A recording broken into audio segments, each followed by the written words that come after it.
फतेहपुर की स्थिति, प्रदेश की स्थिति, देश की स्थिति भारतीय जनता पार्टी के विरोध में है। देश का चुनाव है, ये लोकसभा का चुनाव है, यहाँ व्यक्ति मायने नहीं रखता है, क्योंकि भारतीय जनता पार्टी ने सबके साथ धोखा किया है, भारतीय जनता पार्टी ने सबके साथ छलावा किया है।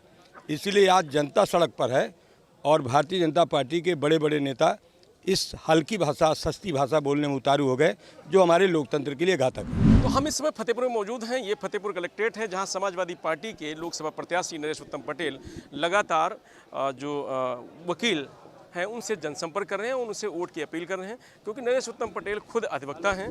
उसके नाते वो लगातार वकीलों से मिलकर एक अधिवक्ता को वोट देने की और एक अधिवक्ता को जिताने की अपील कर रहे हैं।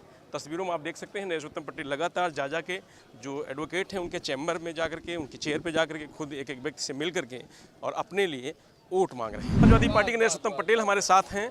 अध्यक्ष जी, आज कलेक्ट्रेट में आप हैं क्योंकि आप वकील भी हैं, तो ऐसे में यहाँ किस तरीके का माहौल? आज ही नहीं, हम पिछले 40-42 साल से कलेक्ट्रेट आते हैं और यहाँ से अपने अधिवक्ताओं के माध्यम से पीड़ितों को न्याय दिलाते हैं।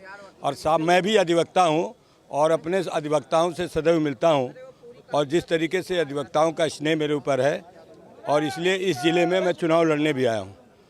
और आज फतेहपुर की स्थिति, प्रदेश की स्थिति, देश की स्थिति भारतीय जनता पार्टी के विरोध में है, क्योंकि भारतीय जनता पार्टी ने सबके साथ धोखा किया है, भारतीय जनता पार्टी ने सबके साथ छलावा किया है।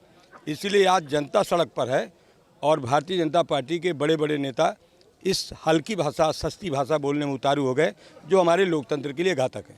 बीजेपी की जो प्रत्याशी हैं वो 2 साल सांसद रही, तीसरी बार हैट्रिक लगाने के लिए फिर तैयारी कर रही हैं, केंद्रीय मंत्री भी रही हैं, तो उनके आगे कितना आसान है? देखिए, ये चुनाव देश का चुनाव है, ये देश का चुनाव है, ये लोकसभा का चुनाव है, यहाँ व्यक्ति मायने नहीं रखता है। यहाँ पर सरकार की नीतियाँ और सरकार का कार्य जिस तरीके का 10 वर्ष का रहा है, उससे जनता बेहद नाराज है। बीएसपी ने भी वही कैंडिडेट उतारा है, उसी समाज से उतारा जिससे आप आते हैं।